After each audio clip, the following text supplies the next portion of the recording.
Kyle Klingman with Track Wrestling. We have Layne Hatcher.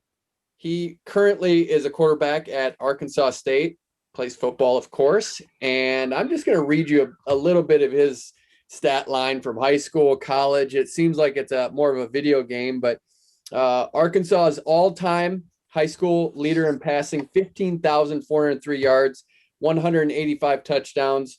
And then a game that we're going to start with before we get into the college stats, 791 yards of total offense, 757 yards of passing, and 9 TDs in one game. How did you pull that off?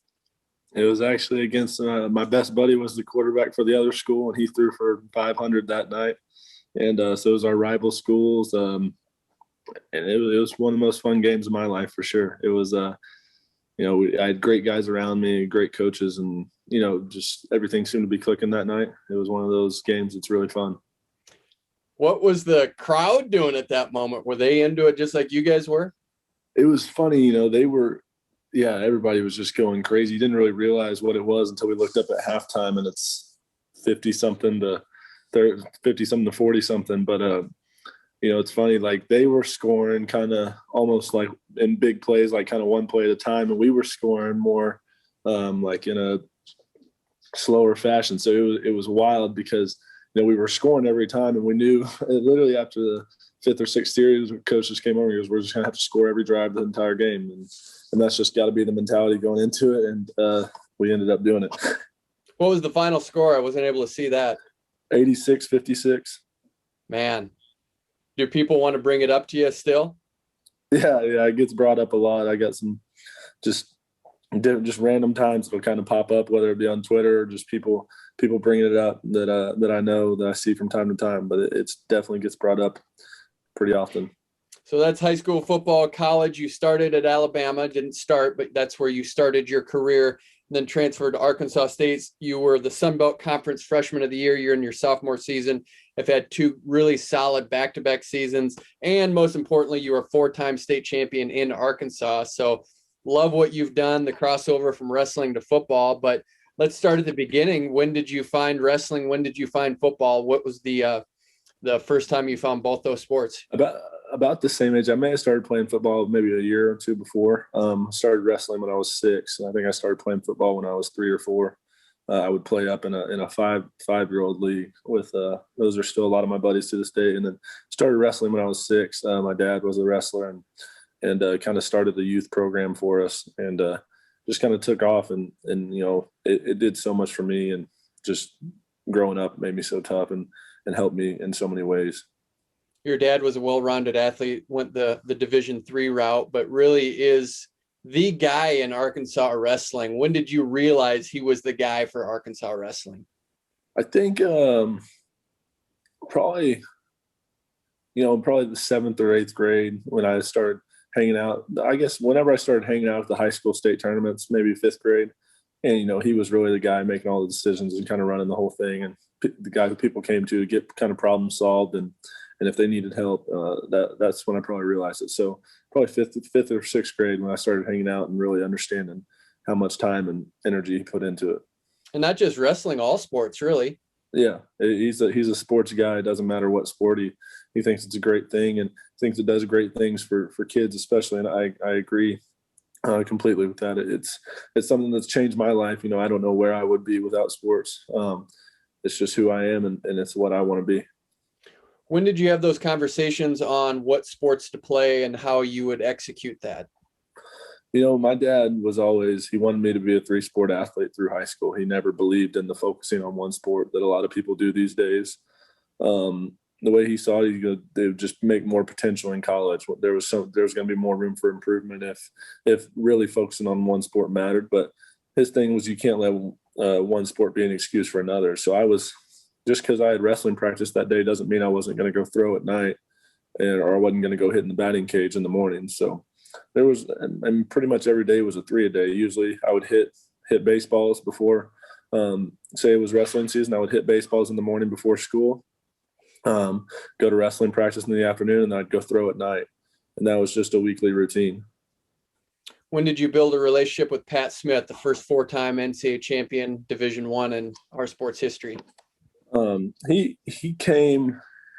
I think I was in third grade when he showed up, um, and he's really what skyrocketed everything. He brought the technique and the intensity and the understanding of what it takes to be good at the sport and be great. And he he was so special to me. He changed my life. He made me tougher. He made me a better person, and I can't thank him enough. What made him a good coach? I think his understanding, and he enjoyed what he was doing. He loved showing up to the wrestling room every day, and he cared about us on an extremely personal level. And he was really good about kind of flipping the switch. You know, when we walked in, it was going to be very serious, and when we walked out, he could talk to us about other things. It didn't have to be wrestling all the time, and his capability to connect with his guys was so unique. You mentioned the three sports you played: baseball, wrestling, and football. Was there ever a decision there? Was it pretty much football all the way, or did you have to make a choice with wrestling and baseball? No, there was definitely a decision. You know, there was a time when I was when I was thinking about coming to Arkansas State out of high school, where I was wanting to play football and baseball, and then there was a time where I'm talking to schools about wrestling as well. I didn't, you know, I wouldn't say it was officially made up until, I guess, the national signing day my senior year. But you know, there was always, I think football was always kind of in the lead, just because playing quarterback is so fun. But there was never, none of them were ever out of the question by any means. How'd you pick Alabama to play football? So I was coming to Arkansas State to play football and to wrestle or to play football and baseball, not wrestle. And Alabama had been wanting me to walk on for a while, and then they decided to give me what's called a blue shirt, where I came for one semester, and then I became on scholarship. So that was really all I needed to hear. And, you know, I loved being in the South and playing for such a great program and great coaches. So it was a great experience in my life, and I loved every minute of it. And then transferring to Arkansas State, was that something that you just felt was the right move at the time? Yeah, so there was a lot of changes in kind of coaching staff, and new people came in, and, you know, it just wasn't looking great at the time. And, you know, Coach Anderson, who was at Arkansas State at the time, was really good about, you know, telling me, you know, if anything ever goes wrong, you can come back and with open arms. And he was a man of his word, and I greatly appreciate him for that. He's at Utah State now, and now Butch Jones is here, and, you know, super excited about what we have going on here now too.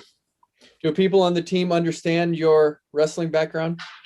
Yeah, I got in a little wrestling match my first or second week here in the locker room, and I won that one, so it was good. It was fun. What does that mean? They tested you? Yeah, you know, there's always little matches going on in the locker room, and I got into it with one of our D linemen, took him down, hit a little single leg, and threw the legs in on top and started choking. So it was fun. Did he have a wrestling background? No, he was just the strongest guy on our team. So it wasn't too much of a problem other than when he picked me up every now and then. Of course, in hotbeds, Oklahoma, Pennsylvania, Iowa, it's part of the landscape. And in Arkansas, it might not be as much as we would like. Do football fans understand the wrestling culture at all? I think it's growing all the time. It's more and more often that people who know I was a wrestler want to sit down and talk about wrestling and really understand the uniqueness and the greatness about it. You know, I love wrestling. It was the greatest thing that's ever happened in my life. It changed my life so much that I can't even put into words what it's done for me, and just, you know, how to handle adversity and how to be tough and how to manage and discipline. And, you know, I think it's the greatest sport in the world. I love football, and football is fun, but to me, wrestling is the greatest sport. You know, it's not always the most fun thing for me. You know, cutting weight's not always fun, or getting beat up's not always fun, but it was great for me as a person, and it really changed who I was as a person. When you drop back in the pocket and you're in those situations, do you ever have wrestling thoughts going through your head and how you're able to adapt to a certain situation? No doubt. There's you know, I think when I watch myself, you know, especially when people kind of get hands on me, I see myself like almost hand fighting a little bit. Like there's times where I've scrambled in the pocket and, you know, I'm watching it on film and the guys grab my arm and I'm turning it against the thumb or just doing weird little things. People have always said that I've had great balance in the pocket when I get hit.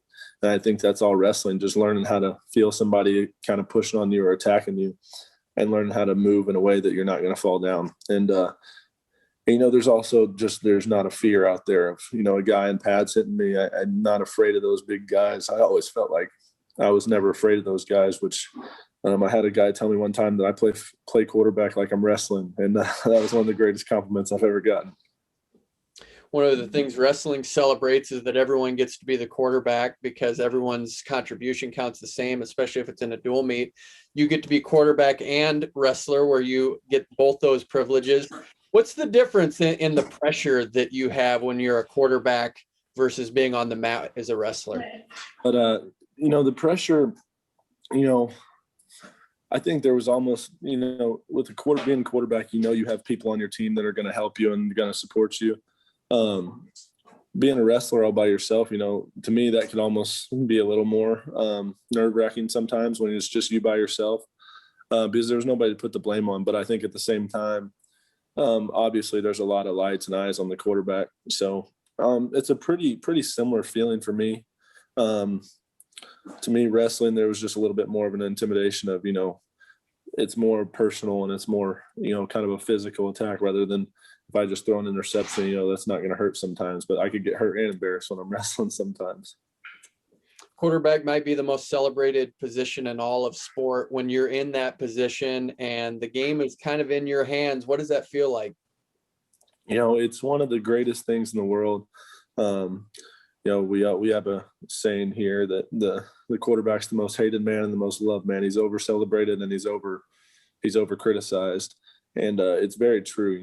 When teams win, they want to blame it all on the quarterback. And when teams lose, they want to blame it all on the quarterback. And that's kind of the role you have to accept here, just in this position. But it's something great. And it's a great feeling to know that you have the power to change every play and have the power to make great things happen on every play. It's not, oh, this guy has to throw me the ball or, oh, the guy has to run my way for me to tackle him. It's the ball's coming to me and I got a decision to make that's going to affect the outcome of the game every play.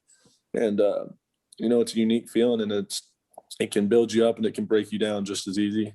So I think it's all about how you manage it and not letting it truly affect you and having your grounding in who you are as a person before any of the good or the bad comes.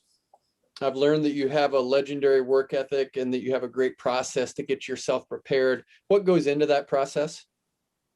Yeah, it was something I kind of learned. I when I was doing those, when you're doing 3 workouts a day in high school for 3 different sports, it seemed normal. And so when I got to college, it was like the workload dropped off like crazy. So for me, it was just, I figured if I just took that time that I was spending on other sports and put it into football as well, I really felt like I could take it to the next level. And so that was really what I tried to do. So I tried to get an extra throw in or workout in, and then I just decided to watch as much film as I could because I knew I wasn't ever going to be a guy that was going to be some freak athlete that was faster and stronger than bigger than everybody, but I could watch more film and I could study more and be so smart that I would always have the answer.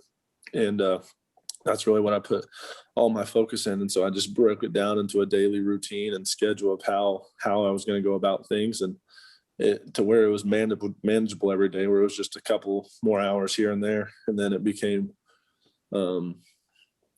habit. Now it's just normal life. Is the NFL the goal?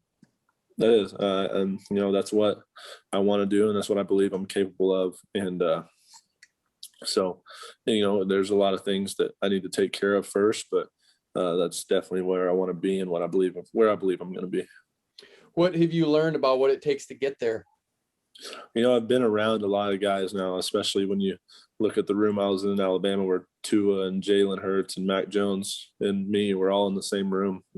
That's 3 NFL guys and then me, hopefully. So it's unique to just, at the time, it didn't seem as real, but now it's like I felt like I can play with everybody, and I feel like I can play with anybody. So it's just something that I look forward to and excites me. Going back to your dad, what do you think is his motivation? He's so giving of his time and what he wants to do for all of sport. What do you think his motivation is? I think he saw how it affected his life and how it kind of gave him some of his best friends and best memories, and he just wants other people to have that feeling as well. And I think that's pretty special. And I think, he really believes that sports change people's lives. And, his whole goal with us is he wanted to keep us so busy we couldn't get in trouble as kids. So in the high school, we were so busy, we missed half the parties and we missed half the bad things that happen. And he saw it work. I think he just wants to pass that on to other people. The busy schedule, if he's following you to baseball, wrestling, and football, did he miss much? He didn't have much social life. No, he never missed anything. He's been at every game I've ever had for as long as I can remember. So it's pretty special when you think about it. That's a big commitment. For sure. It's awesome. I can't thank him enough. He's done so much for me that I'll never be able to repay, and it's pretty special. How much you guys keep in communication daily? Oh, we talk 2 or 3 times a day. Every time I have a practice, he's got to know about it. So I always joke around and say he's like a woodpecker. He's always working. He's always calling. Well, he's got some extended play time for you because you get an extra year. So you start at Alabama, and then you're going to have 5, potentially, if you want, 5 full years at Arkansas State. What's that like, having an extra year, knowing that the quarantine and this lockdown gave that to you?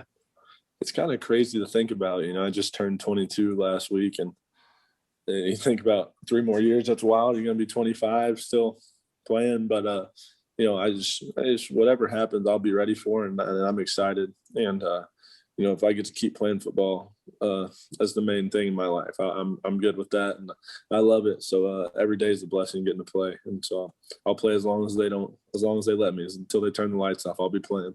So you foresee yourself there for another 3 years?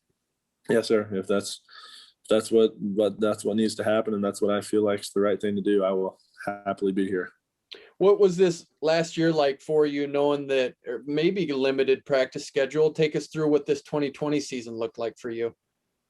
I think it was good for me. I think it made me develop just some discipline and some ownership in what I do and how I'm going to manage my time, and really had to be smart and make some tough decisions about what I'm going to do in my free time, and then made me prepare in ways maybe I wasn't going to get all the practices that we usually get that week. And I had to learn how to prepare on a limited schedule and really focus on, using mental notes and just watching film instead of getting in the actual physical reps to be ready to play. As you mentioned, you're a 4-time state wrestling champion. What was that feeling when you won your 4th state title? That was something really special for me. Always had confidence in what we had done as a group, and our biggest focus a lot of the times was on Fargo and big national tournaments like that. But I was really happy. It meant a lot to me, and just to see hard work pay off, and especially see there was a couple of us guys that I'd trained with that won 4 state titles, and it was just as special to see those guys win as it was to win it myself. And it's something that nobody can ever take away from you. I think that's the biggest thing about it. Did you ever get a legit takedown on Pat Smith? No,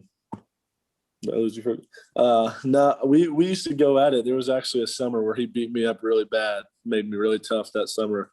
I talk about it a lot. I mean, he beat me up bad, but I got a couple takedowns on him that summer. But he might not admit it, but he had to retire because of his neck. So I'd smack him on the head pretty hard, get that neck pretty sore, and then I'd take a couple cheap shots at him and get a takedown every now and then.